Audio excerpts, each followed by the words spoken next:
In a courtroom filled with palpable tension, a moment of absolute silence fell over the crowd, broken only by the sound of shuffling papers and the quiet ticking of a clock. This was no ordinary trial. It was a trial that involved secrets so deeply buried they threatened to destroy an empire built on music, power, and influence.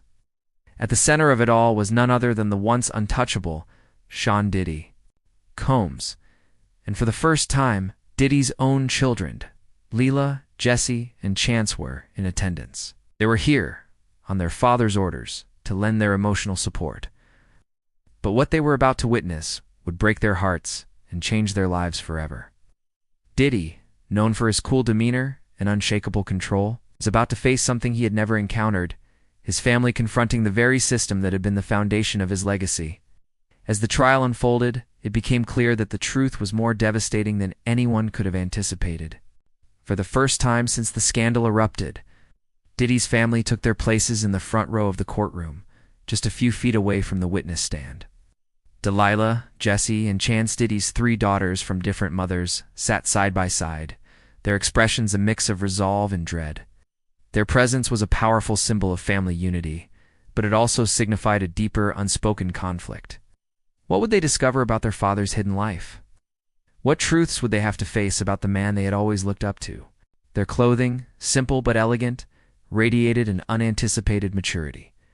Their eyes were locked in a gaze that spoke volumes. While Chance's face showed calm composure, Delilah and Jesse couldn't hide the subtle pain in their eyes, as if they were bracing themselves for a storm. They had been dreading, or something in the air, a tension so thick that it was almost suffocating. The room felt charged, as if everyone knew the weight of what was about to unfold.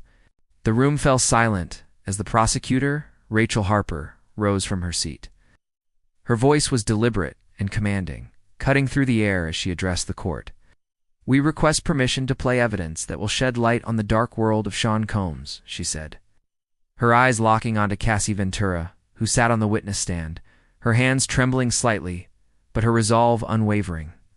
Cassie's testimony had already shocked the courtroom, but what she was about to reveal would push things to a whole new level. As she began to describe the infamous freak-off parties which she had been coerced into participating in by Diddy, the entire courtroom held its breath. But it wasn't until the video began to play that the full scale of the horrors came into view. The screen flickered to life, showing the bright lights and extravagant setting of a mansion by the sea, palm trees swaying gently in the breeze. It was the kind of setting one might expect for a glamorous Hollywood party. However, the atmosphere soon shifted. As the camera zoomed in, the scene became darker, more suffocating. The laughter that had filled the air now seemed haunting, as figures moved through the haze of electronic music and illicit substances. The images that followed revealed something far darker, familiar faces from the entertainment world, including Diddy himself, participating in acts that crossed the line of decency. The video, which was marked White Party Archive, was not just a glimpse into the lavish lifestyle Diddy had carefully curated. It was a disturbing window into the world of power and control.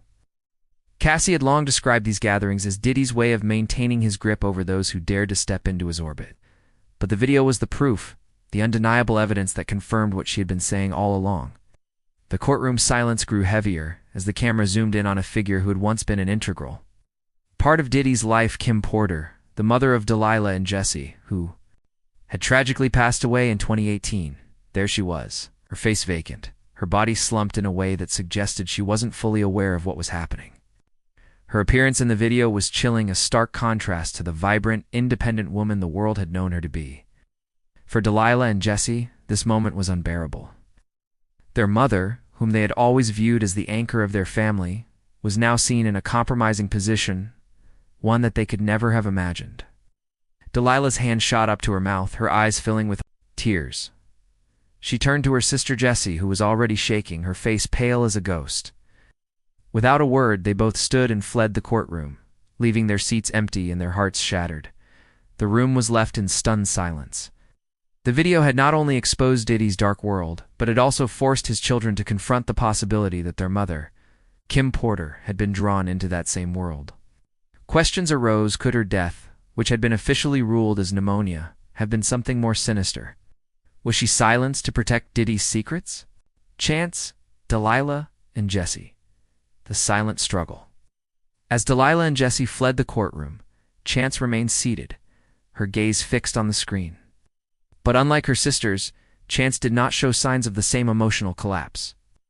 Instead, her face remained stoic, her expression unreadable.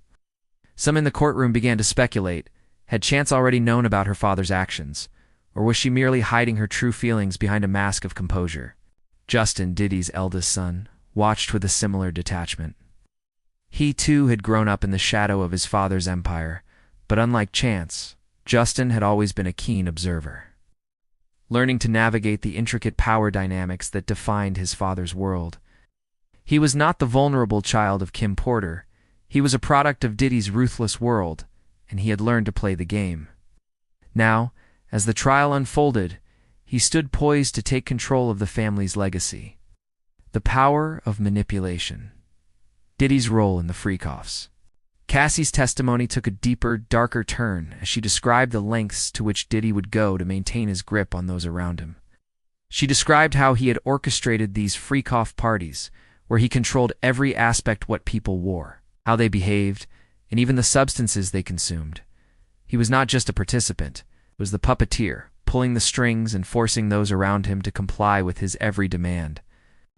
"I wasn't just a participant," Cassie said, her voice trembling with emotion. "I was forced to organize everything.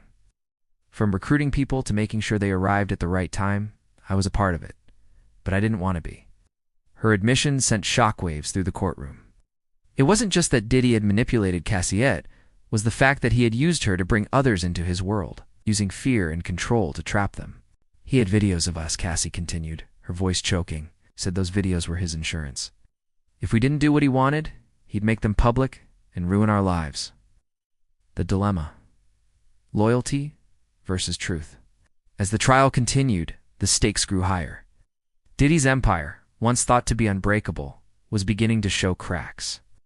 But even more than the evidence presented, it was the emotional toll the trial was taking on Diddy's family that was most striking.